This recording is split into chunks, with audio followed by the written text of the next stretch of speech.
Hello class 10 students, welcome to Step Academy. I'm Dr. Ananya Dixit, your biology educator और हम पढ़ रहे थे आपका चैप्टर लाइफ प्रोसेसेस।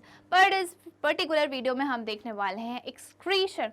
जैसे हमारी बॉडी में बहुत सारे फंक्शंस होते हैं, डाइजेशन होता है, रेस्पिरेशन होता है। अब इतने सारे फंक्शंस हो रहे हैं तो वेस्ट प्रोडक्ट भी जनरेट होगा।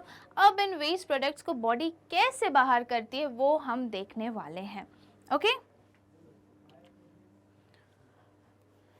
The biological process of eliminating metabolic waste and excess water from the body.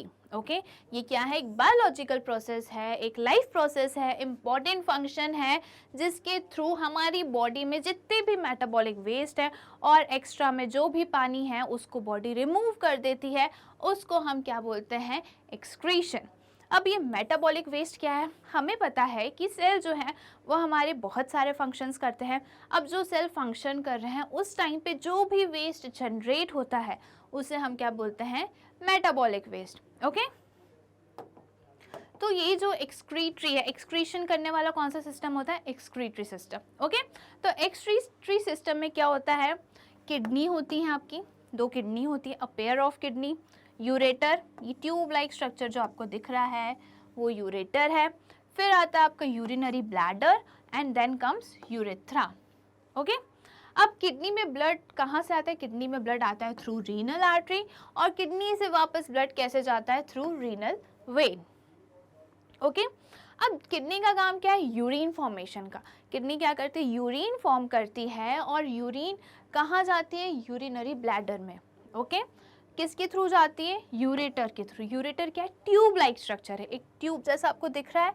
Ureter का कुछ फंक्शन नहीं होता, बस वो क्या करता है कि किडनी को ब्लैडर से कनेक्ट करता है ताकि यूरिन किडनी से कहाँ आ जाए? यूरिनरी ब्लैडर में आ जाए। ओके अब ये जो ब्लैडर है वो यूरिन को स्टोर करने का काम करती है। फिर जब भी आपको प्रेशर फील होता है ब्लैडर में तो आपको और ज़्यादा है कि हमें यूरिन पास करनी है, तब हम यूरेथ्रा के थ्रू क्या करते हैं? यूरिन हमारी बॉडी उसको रिमूव कर देती है। ओके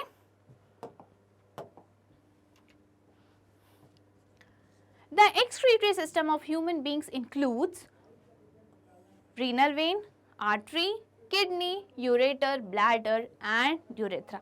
इनकी तो हमने बात कर ही चुकी है। Kidney.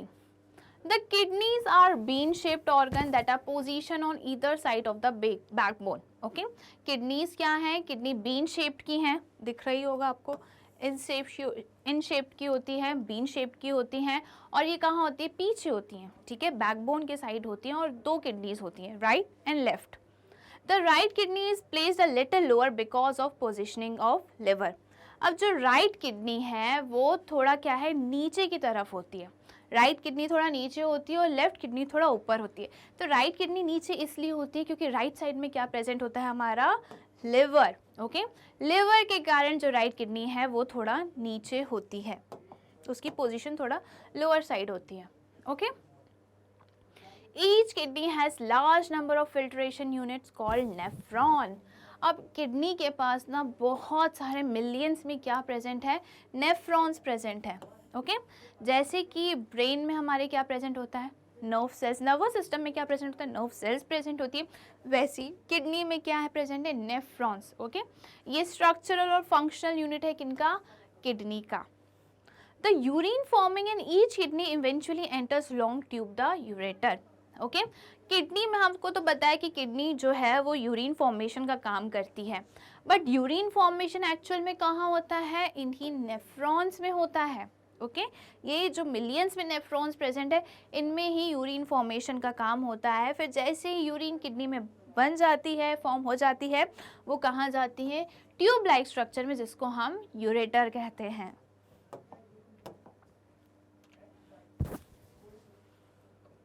अब नेफ्रॉन को हम देखते हैं डिटेल में कि होता क्या है nephron. Each nephron has a cup shape Bowman's capsule. This cup shape depression has tuft of blood capillaries called glomerulus. Okay जितने भी मिलियंस में नेफ्रॉन्स हैं हर एक नेफ्रॉन में क्या प्रेजेंट होता है? Cup shaped Bowman's capsule. यहाँ पे आपको दिख रहा है, यहाँ नहीं दिख रहा है, अभी हम आगे दिखाएंगे। ठीक है दिस कप शेप डिप्रेशन। अब ये जो कप शेप डिप्रेशन होता है उसमें क्या होता है? टफ कैपिलरीज होती हैं। मतलब कैपिलरीज का नेटवर्क होता है, ओके, उसको हम क्या बोलते हैं, ग्लोमेरुलस। ये रहा हमारा डायग्राम, क्या होता है यहाँ पे, ये जो है कप शेप, ये क्या है, ये है बोमन्स कैप्सूल। बोमन्स कैप्सूल में ये आपको बहुत सारी कैपिलरीज का नेटवर्क दिख रहा है, तो ये क्या है, ग्लोमेरुलर, ओके, ये क्या है, ग्लोमेरुलर। अब क्या होता है इनमें,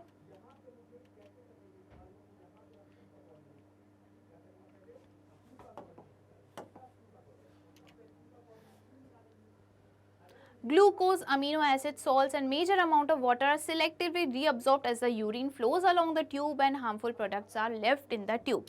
From tube it moves to the collecting duct of the kidney. अब क्या होता है कि जो ब्लड है वो प्रेशर से कहाँ आता है, आर्टरीज लेकर आती है, रीनल आर्टरीज या हम उनको एफरेंट आर्टीरियल बोलते हैं, वो लेकर आती है कहाँ, जो हमें ग्लोमेरुलस मिला था जहाँ पे बहुत सारी कैपिलरीज का नेटवर्क था वहाँ पे। तो जैसे ही ब्लड प्रेशर में होता है, आर्टरीज में ब्लड कैसा होता है, अंडर हाई प्रेशर होता है, ये हम देख चुके हैं, ओके। तो उस प्रेशर के कारण कुछ मटेरियल जो है वो कहाँ चला जाता है, बोमन्स कैप्सूल में चला जाता है, जो कप शेप का है वहाँ पहुँच जाता है, ठीक है। अब जब बोमन्स कैप्सूल में आ गया तो बोमन्स कैप्सूल में वेस्ट के साथ साथ बहुत सारी यूजफुल चीज़ें भी आ जाती हैं, जैसे कि glucose, proteins, amino acid, salts and major amount of water, okay. अब जो भी यूजफुल चीज़ें हैं वो वापस रीअब्जॉर्ब्ड होती हैं, ओके। नेफ्रॉन में वापस ये जितनी भी यूजफुल चीज़ें गलती से आ गई हैं वो वापस रीअब्जॉर्ब्ड होती हैं, कौन कौन सी, glucose, amino acid and water. अब वाटर डिपेंड करता है कि आपकी बॉडी में कितना वाटर प्रेजेंट है, ओके। इसलिए वाटर के आगे क्या लिखा है, सिलेक्टिवली रीअब्जॉर्ब्ड। सिलेक्टिवली कितना होना चाहिए, कितना बॉडी में वाटर रहना चाहिए, ये सब डिसाइड करता है kidney.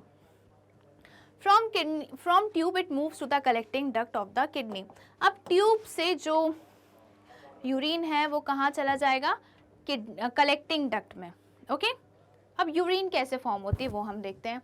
The blood flows through the glomerulus with a great pressure, so the liquid part of the blood filters out from the glomerulus and passes into the Bowman's capsule, okay. अब arteries में blood क्या है, under high pressure है। अब जैसे ही blood capillaries में आएगा तो कैपिलरीज में भी ब्लड क्या है, प्रेशर के कारण जो ब्लड का लिक्विड पार्ट है, जो प्लाज्मा पार्ट है, वो कहाँ चला जाएगा, बोमन्स कैप्सूल में। बोमन्स कैप्सूल में जो प्लाज्मा पार्ट गया है उसमें वेस्ट प्रोडक्ट के साथ यूजफुल प्रोडक्ट्स भी होंगे। The glomerular filtrate consists of water, urea, salts, glucose and other plasma solutes. अब ये जो बोमन्स कैप्सूल में फ्लूइड पार्ट, ब्लड का लिक्विड पार्ट जो बोमन्स कैप्सूल में आ गया उसको हम क्या बोलते हैं, ग्लोमेरुलर फिल्टरेट, ओके।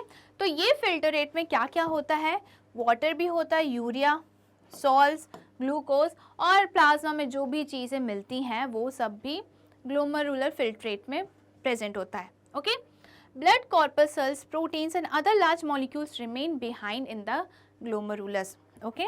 जो भी ब्लड कॉर्पसल्स हैं, आरबीसीज, डब्ल्यूबीसीज, ये क्या रहते हैं, ये ब्लड में ही रह जाते हैं क्योंकि वो लार्ज पार्टिकल्स हैं, वो इजीली बोमन्स कैप्सूल में नहीं पहुंच पाते क्योंकि उनका साइज क्या है, बड़ा है, ओके। तो वो ग्लोमेरुलस में ही रह जाते हैं। The glomerular filtrate entering the renal tubule contains many useful substances. अब क्या होता है कि जो ग्लोमेरुलर फिल्ट्रेट है वो कहाँ गया, बोमन्स कैप्सूल में आ गया। अब बोमन्स कैप्सूल के बाद ये फिल्ट्रेट कहाँ जाएगा, ये जाएगा ट्यूब्यूल में, किडनी ट्यूब्यूल में जाएगा। ये आपको दिख रहा है, ये ट्यूब्यूल है, ओके। तो ट्यूब्स लाइक स्ट्रक्चर है, इसका नाम ट्यूब्यूल रखा है, तो ये ट्यूब्यूल में जाएगा। Hence, as the filtrate passes down the tubule, water and other substances required by the body are reabsorbed. अब जैसे जैसे जो फ्लूइड है जो वो ट्यूब में पास ऑन होगा तो जितने भी यूजफुल सब्सटेंसेस हैं हमारा वाटर, ग्लूकोज, अमीनो एसिड्स, वो वापस रीअब्जॉर्ब हो जाएगा। रीअब्जॉर्ब होके कहाँ जाएगा, ब्लड में। यहाँ पे बहुत सारी वो प्रेजेंट होती है, क्या, ब्लड वेसल्स प्रेजेंट होती है। तो ट्यूब में जैसे जैसे फ्लो हो रहा है, फ्लूइड फ्लो कर रहा है, तो जो भी यूजफुल चीज़ें हैं वो वापस ब्लड में आ जाएंगी, okay. Nitrogenous waste, potassium ion and creatinine remains in tubes, okay जो भी नाइट्रोजनस वेस्ट है, क्रिएटिनिन है, पोटेशियम है, वो कहाँ रह जाएगा, वो ट्यूब में ही रह जाएगा क्योंकि ये वेस्ट प्रोडक्ट है। और जो यूजफुल प्रोडक्ट है वो ट्यूब से रीअब्सॉर्ब होके कहाँ जाएगा, ब्लड में।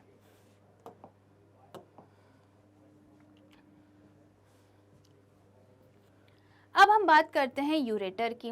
अब यूरिन तो फॉर्म हो गई, अब यूरिन कहाँ आएगी, कलेक्टिंग डक्ट से यूरिन आएगी कहाँ पे, यूरेटर में। Okay ureters are tube like structure which arises from the notch that is the hilum of each kidney। जो ये पार्ट होता है ना, ये इसको हाइलम बोलते हैं। तो यहीं से क्या अराइज होता है, क्या बनता है, यूरेटर बनता है, यूरेटर की ट्यूब निकलती है। Okay The ureters carry the urine produced by the kidney to the urinary bladder। ये भी हम बात कर चुके हैं कि यूरिनरी जो यूरेटर है उनका काम क्या होता है कि जो यूरिन किडनी में बनी है वो उनको कहाँ तक ले जाती है, यूरिनरी ब्लैडर तक लेकर जाती है। Okay urinary bladder, urine is stored in the urinary bladder। It is a muscular organ under nervous control। As a result we can usually control the urge to urinate। Okay अब क्या होता है, ये जो यूरिनरी ब्लैडर है वो urine को store करके रखता है, ये भी हमने बात कर चुकी है। ये क्या है, एक मस्कुलर ऑर्गन है और ये अंडर नर्वस कंट्रोल है। ठीक है, ये हमारे ब्रेन के कंट्रोल में। जब प्रेशर बढ़ता जाता है तो हमें फील होता है, बट हम तब भी कंट्रोल करके रख सकते हैं। ओके कि अभी हमें यूरिनेट नहीं करना है, अभी हमें यूरिनेशन नहीं करना है, हमें यूरिन पास नहीं करनी है। तो क्या है, ये नर्वस कंट्रोल के अंदर है। ओके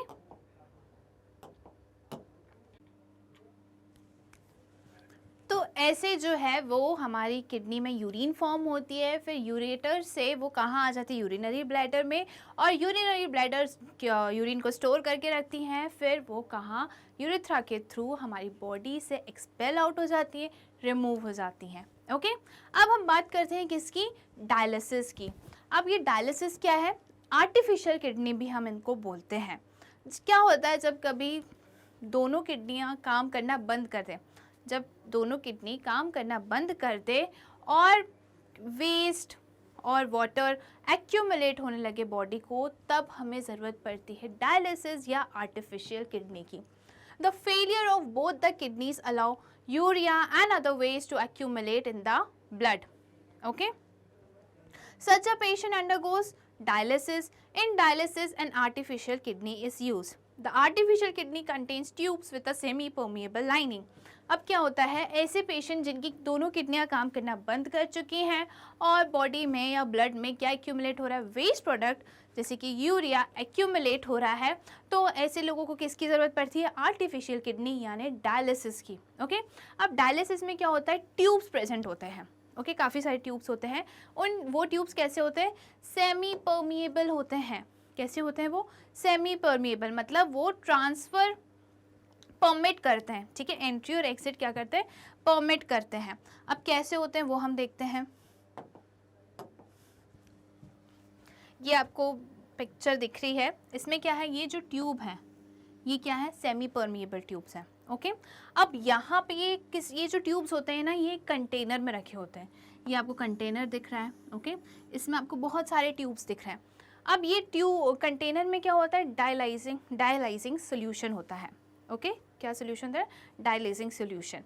अब ये डायलाइजिंग सोल्यूशन जो होता है, एक तो फ्रेश आता जाता है और जो यूज्ड है वो बाहर आता जाता है। ठीक है, हमें फ्रेश जो है वो कंटिन्यूसली हमें देना पड़ता है, क्योंकि जैसे जैसे ब्लड यहाँ से आएगा, अनफिल्टर्ड ब्लड जो है वो यहाँ इन ट्यूब से पास होगा। ट्यूब्स कैसी है, सेमी परमिएबल है, मतलब वो एंट्री और एग्जिट परमिट कर रही हैं।